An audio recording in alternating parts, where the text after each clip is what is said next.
Who were the most formidable German generals of the Second World War? In this examination, we will delve into the careers of these commanders, exploring the strategic acumen that secured their legendary status. Our analysis has identified 5 senior commanders whose operational brilliance set them apart on the battlefield. We shall commence our countdown with the 5th figure on our list. Number 5. Walter Model. A figure deeply committed to National Socialist ideology, Model's party membership dates back to 1925. By 1938, he had ascended to the rank of Major General and assumed command of the 4th Army Corps. This unit played a significant role in the 1939 invasion of Poland. Subsequently, he was appointed General of the 9th Army, a command that would see extensive action on the Eastern Front. His tactical acumen proved particularly indispensable during the strategic planning for the Battle of Kursk, a pivotal German counteroffensive aimed at Soviet forces.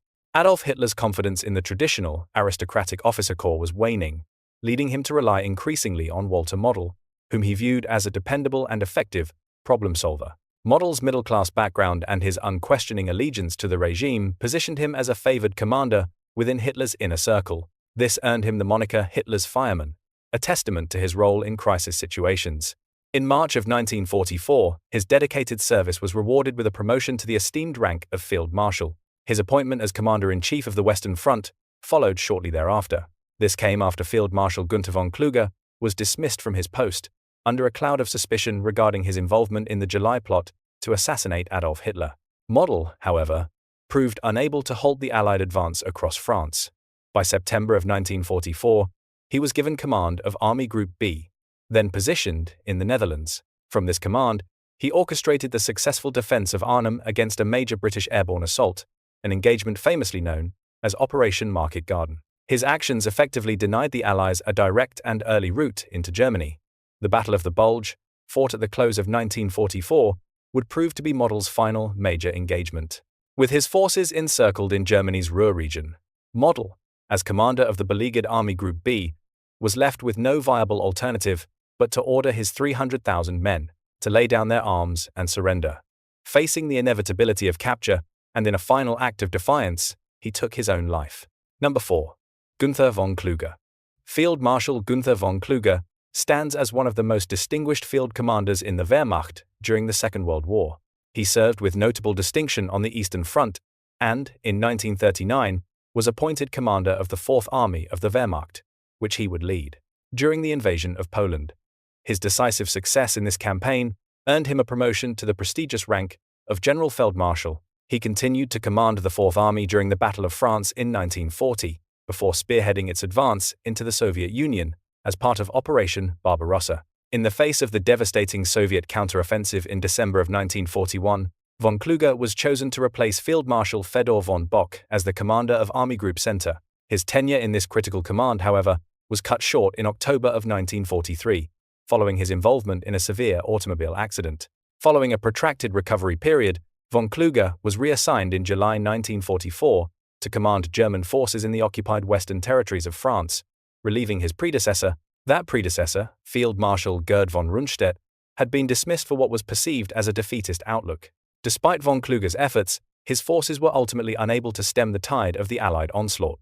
Under the relentless pressure of the Allied invasion of Normandy, von Kluge came to the stark realization that a German victory in Western Europe was impossible.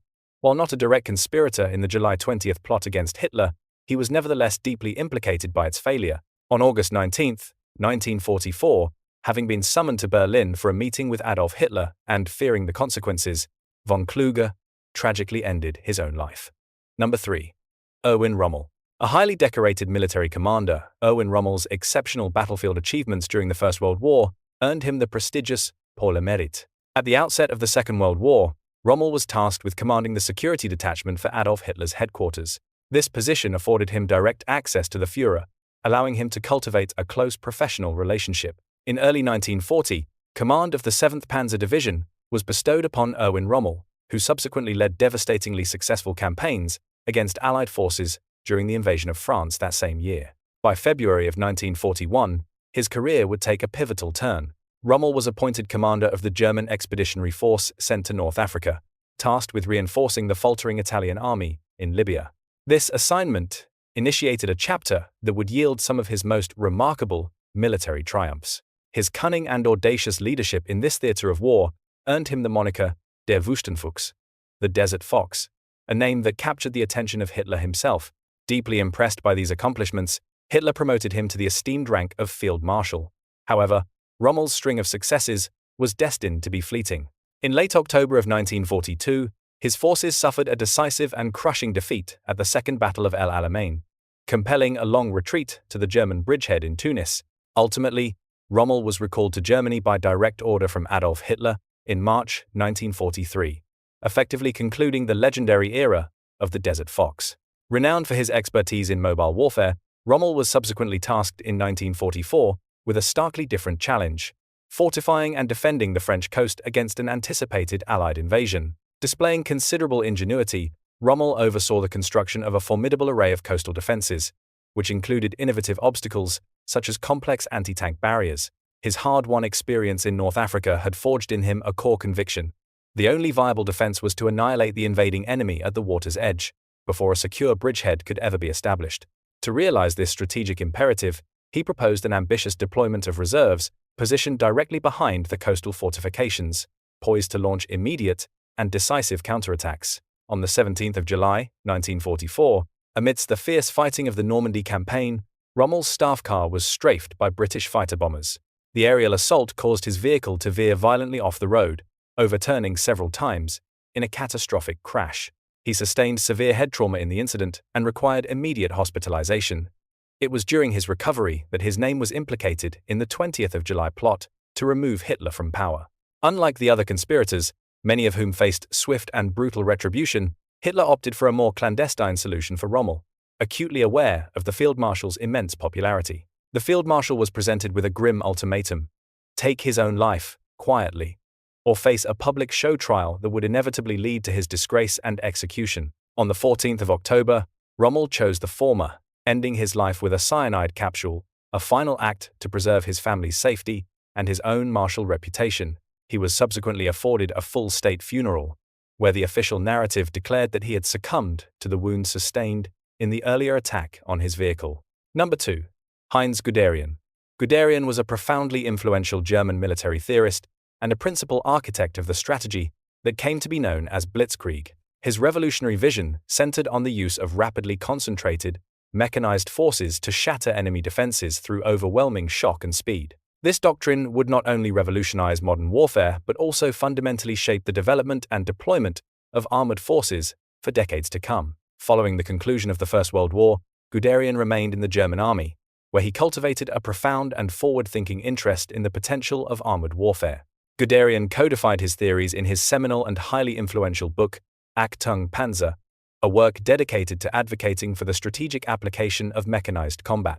Crucially, Guderian found a powerful and receptive ally for his radical ideas in his commander-in-chief, Adolf Hitler, whose support proved indispensable. By the autumn of 1938, Guderian's influence had secured him the command of Germany's mobile forces, allowing him to put his theories into devastating practice during the Polish campaign. The campaign was a resounding success that validated his tactical expertise, and in May of 1940, Guderian spearheaded an even more audacious offensive. His panzers sliced through France, pinning the Allied armies against the coast. Later, in the Russian campaign, his command advanced to the very outskirts of Moscow by October 1941, before being forced into a bitter retreat. On the 25th of December, a critical turning point occurred. Guderian was relieved of his command, a direct consequence of his refusal to obey Hitler's rigid stand, fast order, and a culmination of professional conflicts with the new commander of Army Group Center. However, by March of 1943, Guderian was recalled to service as the Inspector General of Armored Troops, a position granting him sweeping authority to oversee the production and strategic deployment of all armored vehicles. On the 20th of July, 1944, a pivotal yet ultimately unsuccessful attempt on Adolf Hitler's life was carried out by a circle of conspirators. In the immediate aftermath of this assassination attempt, Guderian was elevated to the position of acting Chief of Staff of the Wehrmacht. However, on the 28th of March, 1945, he was effectively dismissed, placed on leave, following a futile offensive against Soviet positions at Kustrin, Poland. Following the conclusion of the Second World War, he was taken into American custody. Despite his instrumental role in the German war machine, he notably avoided conviction as a war criminal during the Nuremberg trials, a verdict largely attributed to insufficient documentary evidence presented against him. Guderian was subsequently released from Allied custody in 1948. Securing the top position on our list is Erich von Manstein. Field Marshal von Manstein stands as one of the most distinguished military commanders of the German Wehrmacht during the Second World War. His legacy is defined by his profound strategic acumen and exceptional leadership, marking him as one of the most effective German generals of the conflict. He orchestrated successful campaigns in Poland, France, and the Soviet Union. At the outset of the war, von Manstein held the post of Chief of Staff to General Gerd von Rundstedt during the 1939 invasion of Poland. It was during this period that he conceived of an audacious plan for the invasion of France, a concentrated armored assault through the Ardennes forest. While von Manstein's bold strategy was initially dismissed by the German High Command, it eventually found its way to Adolf Hitler himself. Upon review, the Führer recognized the plan's strategic potential and lent it his unequivocal endorsement. In recognition of his successful leadership of an infantry corps during the assault on France, Erich von Manstein was promoted to the rank of general in June of 1940. Subsequently, he was given command of the 56th Panzer Corps for the 1941 invasion of the Soviet Union. Under his direction, this corps came remarkably close to capturing Leningrad. By September 1941, von Manstein's success led to his appointment as commander of the 11th Army on the Southern Front. In a single engagement, the 11th Army under his command succeeded in taking 430,000 Soviet prisoners. Furthermore, Manstein's forces successfully repelled a major Soviet winter counteroffensive, and he went on to lead his army to capture the fortress of Sevastopol in July of 1942. His exemplary leadership throughout this campaign culminated in his promotion to the prestigious rank of Field Marshal. Von Manstein later came close to achieving another significant victory in his attempt to relieve the besieged 6th Army, which was encircled at Stalingrad in late 1942 and early 1943. He did, however, orchestrate a brilliant German counterattack in February of 1943, successfully recapturing the city of Kharkov. This maneuver is widely regarded as one of Germany's most impressive tactical victories of the war. Nevertheless, after subsequent retreats, he was dismissed from his command by Hitler in March of 1944. In the post-war period, he was arrested by British forces and tried for war crimes. Although ultimately acquitted of the most severe charges, his health declined significantly during his incarceration. This deterioration prompted his release in 1953, after which he served as an advisor to the nascent West German government on the formation of its new armed forces, the Bundeswehr. This concludes our analysis of 5 of the most formidable German generals of the Second World War. We trust this examination has been informative. We invite you to share your perspectives in the comment section below and to show your support by liking this presentation. To ensure you do not miss our future historical analyses, we encourage you to subscribe to the channel. We look forward to presenting our next video. Thank you for your viewership.